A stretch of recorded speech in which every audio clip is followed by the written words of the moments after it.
කුලියාපිටිය අපරාධංශයේ ස්ථානාධිපතිතුමාගේ දිගට හරහාටම පොල්ලකින් පහර දීම අපරාධකාරයෙක් අත්අඩංගුවට ගැනීමේදී අවම බලය කියලා එකක් තියෙනවා පාවිච්චි කරන්න. හරිනම් හරි වැරදි නම් වැරදි. වැරදි නම් කපා හරින්න. හරිනම් ඒ දේ ඔබතුමාලගේ ඔළුවට අරගෙන යම් ක්‍රියාමාර්ගයක් ගන්න මේ පිළිබඳව.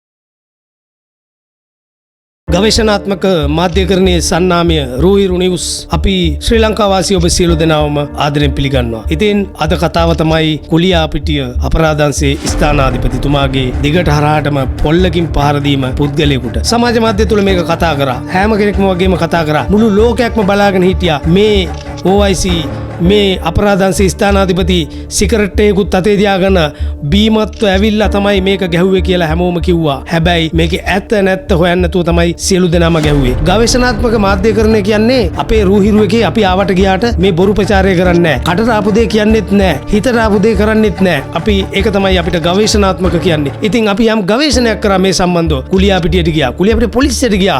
මේ ස්ථානාධිපති එහෙම නැත්නම් IP විජේසිංහ මහතාත් එක්ක කතා කරා. මෙතුමා දැන් ස්ථාන ලබලා වෙනස් පොලිස් ස්ථානයක සේවය කරනවා. ඉතින් ඇත්තටම මේ ප්‍රදේශයේ ඉන්න මේ ජනතාවගේ මේ පිළිබඳ යම් විමසීමක් කරා. අපිට ඇත්ත නැත්ත මොකද්ද කියලා තමයි එතන හෙළි වුණේ. හැබැයි මේ IP විජේසිංහ තමන්ගේ පුද්ගලික තරහකට නෙමෙයි ගහලා තියෙන්නේ. එහෙම නැත්නම් වෙන කෙනෙක්ගේ කොන්ත්‍රාත්තුවකට නෙමෙයි ගහලා තියෙන්නේ. මේ ගහලා තියෙන්නේ මේ රටේ ජනතාවගේ ආරක්ෂාව උදෙසා මේ රටේ ජනතාවට වෙන අසාධාරණයක් වෙනුවෙන් තමයි මේ පොලිස් නිලධාරියෙකු කළ යුතු රාජකාරිය. ඔබ දන්නවා ඇති අහලා ඇති යම් අපරාධකාරයෙක් සැකකරුවෙක් අත්අඩංගුවට ගන්න නම් මේක මම ඇත්තටම මේ පොලිස්පතිතුමාගේ අවධානය යොමු කරනවා නම් ඉතාමත් අගේ කොට සලකනවා. ආරක්ෂක ඇමතුමා මේක බුද්ධිමත්ව ඔබතුමාත් දිහා බලන්න ඕන. අනිවාර්යෙන් මම මේ කියන වචන ටික හරිනම් හරි වැරදි නම් වැරදි. වැරදි නම් කපා හරින්න. හරිනම් ඒ දේ ඔබතුමාලගේ ඔළුවට අරගෙන යම් ක්‍රියාමාර්ගයක් ගන්න මේ පිළිබඳව. යම් අපරාධකාරයෙක් අත්අඩංගුවට ගැනීමේදී අවම බලය කියලා එකක් තියෙනවා පාවිච්චි කරන්න. එහෙම නැත්නම් යම් අපරාධකාරයෙක් මෙල්ල කරන්න බැයි නම් යම් බිහිසුණු අපරාධයක් කළාම නම් දනිස්සෙන් පල්ලෙහාට වෙඩි තියන්න පුළුවන්. එතකොට මං අහන්නේ මේ අපරාධකාරයව මෙල්ල කරන්න මේ පොලිස් නිලධාරියට යම් පොල්ලක් නෙමෙයි. අන්න ඒකත් කියන්න ඕන. මේ තියෙන වේවැලක් මම නෑ කියනවා නම් ඕන කෙනෙකුට බලන්න පුළුවන් ගිහිල්ලා කුලියාපිටිය පොලිසියට වේවැලක් තියෙන්නේ. අතේ සිගරට් එකක් තිබ්බා. ඒක ඇත්ත.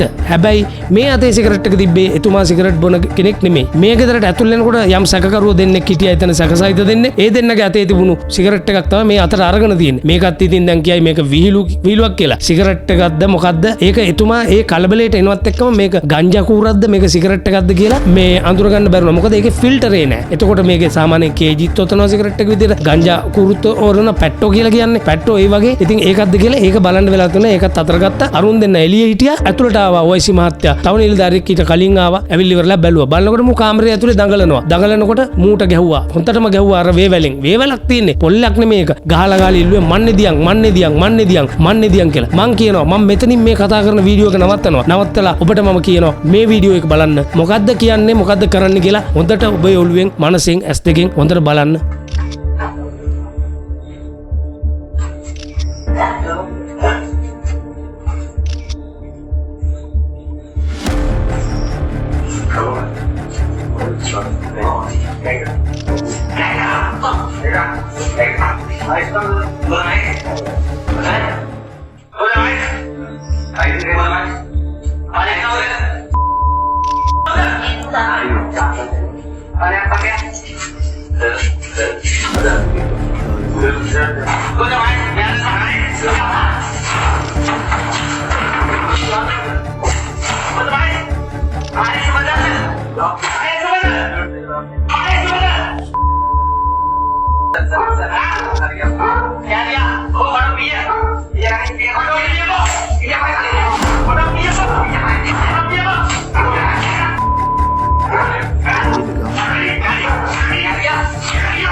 බැලුවා නේද වීඩියෝ එක? මං හිතනවා ඒත් පැහැදිලි වෙයි කියලා තමයි මං 100%ක් මොකද මේක CCTV. මං ඔබගෙන් අහනවා තව ඉතාමත් වැදගත් කාරණාවක්. ඔබගේ නිවසේ CCTV තියෙන්නේ සාමාන්‍ය එළියට ફોකස් කරලානේ. ඕනෑම ගෙදරක ගෙවල් ඇතුළට CCTV කැමරා හයි කරනවද? බොහොම කලාතුරකින් තමයි හයි කරන්නේ. මොකද CCTV එකක් ගේ ඇතුළට හයි කරන්නේ ගෑනු කට්ටිය ඉන්නවා ඇඳුම් මාරු කරනවා මේක ඇතුලේ සාමාන්‍ය ගෙයක් ඇතුලේ CCTV කැමරාවක් හයි කරන එක එච්චර හොඳ වැඩක් නෙමෙයි. නමුත් මේ ගෙදර CCTV කැමරාවක් තියෙනවා. ඒ තියෙන්නේ වෙන මොකටවත් නෙමෙයි. ප්‍රබල මත්ද්‍රව්‍ය ජාවාරම්කාරයෙක් මුළු ගමටම අයිස් විකුණන එකෙක් කප්පංකාරයෙක් කිසිම රැකියාවක් කරන්නේ නැති අපරාධකාරයෙක් මූට ගහනවා ඇරෙන්නට වෙන මොනවද කරන්න තියෙන්නේ. එතුමාට පැමිණිල්ලක් එනවා. අපරාධ අංශයට කුලියාපිටියේ පොලිසිය පැමිණිල්ල ආපු ගමන් මොකද කරන්නේ? එතුමා යහුසුලව ක්‍රියාත්මක කරනවා. සර් මාව කැපුවා. අපේ එක්කෙනෙක්ව කපලා තියෙන්නේ. ඉක්මනට එන්න. ගිය ගමන් තුවාලකාරයා ඉන්නවා. මූ මන්නයක් අරන් ගිහලා හොඳටම කොටලා මේ මිනිහට තැරි ගැහෙන්නම ඊට පස්සේ පොලිසියේ සැකකරු අල්ලන එක පැත්තකින් තියලා ඉස්සෙල්ලාම මේ පුද්ගලයා රෝහල්ගත කරලා මේවා ඇත්ත කතාවල් මේ සත්‍ය කතාවල් මේවා සාක්ෂි සහිතව මේ කතා කරන්නේ.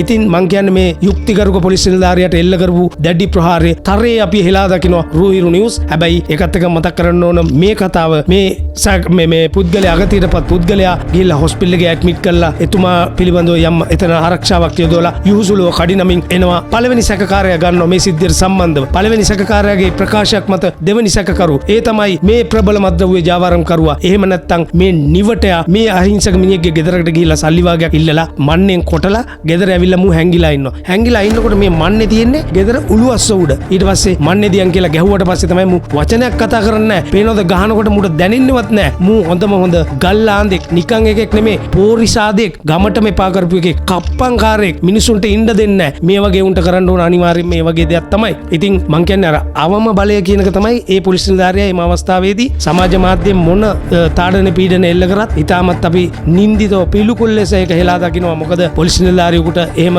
අපරාධකාරයෙක් අත්අඩංගුවට ගන්න බැයි නම් වැඩක් නැහැ. මං තව එකක් කියනවා. කවුරු හරි සංවිධානාත්මක අපරාධකාරයෝ කාට හරි වෙඩි තියලා ගිහිල්ලා මූ ඇල්ලුවට පස්සේ කෝ මිස්ටර් එක්ස්කියුස් මී මිස්ටර් කෝ දෙන්න ඔයාගේ ගිනියවිය වෙපන් එක දෙයිද? මං අහන්නේ දෙයිද? එතනින් එහාට හිස්තන අකමාවක්. මං එතනින් එහාට ඒක ගැන අහන්නේ නැහැ. ඒතකොට අපි ගන්න ඕන කොහොමද? අපිට තියෙනවා තාක්ෂණික ක්‍රම. ඒ ක්‍රම භාවිතා කළා අපි කියන්නේ මේ ගහනවා කියලා නෙමේ. එතුමා ගහපු එක මම හරි කියන්නේත් නැහැ වැරදි කියන්නේත් නැහැ. මිනිහෙකුට පාර දෙන්න කිසිම පොලිස් නිලධාරියෙකුට කොහේවත් අයිතියක් නැහැ. නමුත් රාජකාරීමේ ස්වභාවයේදී අවම බලය භාවිතා කිරීමේදී පාර දීමකට අපිට පාර දීමක් කරන්න සිද්ධ වෙනවා. ඒක තමයි ඇත්ත කතාව. ඉතින් මං මේ වීඩියෝ එකෙන් ඇත්තටම පොලිස් දෙපාර්තමේන්තුව ශ්‍රී ලංකා පොලිස් දෙපාර්තමේන්තුව වෙනුවෙන් අපි එදත් හිටියා අදත් ඉන්නවා හෙටත් ඉන්නවා හැමදාම ඉන්නවා නොබියව අපි ඇත්ත දේ ඇති සැටියෙන් කතා කරලා මේ රටේ ජනතාව දැනුවත් කරනවා. කවුරු කොහොම කිව්වත් සමහර අය වෛරල් වෙන්න හැදුවා. සමහර අය ඒ වීඩියෝ එකෙන් ගොඩ යන්න හැදුවා. මටත් තිබ්බ ගොඩ යන්න. මම එහෙම කරේ නෑනේ. මම ගොඩ ගියේ ඒ ඔය ක්‍රමයට නෙමෙයි. අංගොඩ හන්දියේ යම් බෝට්ටුවක් ඇවිල්ලා තිබ්බා දකුණේ කොල්ලෝ ටික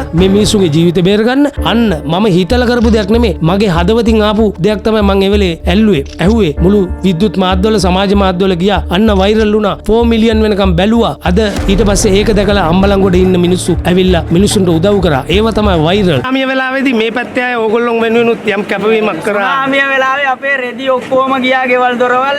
ඒකම ඉඳ තමයි මේ ආවේ. මොකද අපිට මේ මිනිස්සු කන්න බොන්න මේ හැම තැනම හිටපු මිනිස්සු අම්බලන්ගොඩ කෑම බීම මුළු දකුණු පළාතම අපිව තනි කරේ නැහැ. ඒකමයි මේ කැක්කුමට අපි ආවේ බෝට්ටුවක් අරගෙන. මොකද අපිට බලන් ඉන්න බෑ. මොකද ඒ සෙනෙහස අපේ කවදත් තියෙනවා. ඕවගේ මේ වීඩියෝ දාලා වෛරල් වෙන්න හදන්න එපා කවදාකවත්. යම් අසාධාරණයක් වුණොත් සමාජ මාධ්‍යෙන් ඒව පෙන්වන්න ඕන. ඒක අපිට පොලිස්පතිතුමත් චක්‍රලේඛනකින් දීලා තියෙනවා වීඩියෝ කරන්න අයිතියක් තියෙනවා කියලා. නමුත් මේක මෙතන සම්පූර්ණ මේ කියපු විදිය මේ OIC-ට බැනපු විදිය මේ ඔක්කොම සියලුම දේවල් වැරදි කියලා තමයි මම කියන්නේ. මං IP විජේසිංහ මහත්තයාට කියනවා ඔබතුමා කරේ හරි දෙයක්. මේ රටේ ජනතාව දැන් දැනුවත්. ඔබතුමා බය නැතුව ඉදිරි රාජකාරිය මානසිකත්වය පහළට දාගන්න නැතුව ඔබතුමා රාජකාරිය කරන්න කියලා තමයි අපිට ඉල්ලන්න තියෙන්නේ. ඒ වගේම කුලියාපිටිය පොලිසියේ පොලිස් නිලධාරීන්ට මම කියන්න තියෙන්නේ ඔබතුමාලා ඒ ගැන වැඩි හිතන්න කාරණාවක් නැහැ. ඕනනම් පරීක්ෂණයක් කරයි ඉන්ක්වයරියක් කරයි. ඒක හැම දෙයකදීම එහෙම වෙනවනේ. පොලිස් දෙපාර්තමේන්තුව ඔබතුමාලා ආවේ ලියලා පොතේ ලියලා ට්‍රේනින් එකක් දීලා ওই හැම දෙයකටම උරු පුරුදු වෙලානේ. ඒක නිසා ඒක ගැන එච්චර හිතන්නට එපා. ඉතින් ඒක තමයි අද කතාව. නැවතත් මෙවැනිම වීඩියෝවක් හෝ යම් අපරාධයක් සිදු වූ ස්ථානයකින් හමු වීමේ බලාපොරොත්තුෙන් සමුගන්නවා. ඔබ සැමට සුබ දවසක්.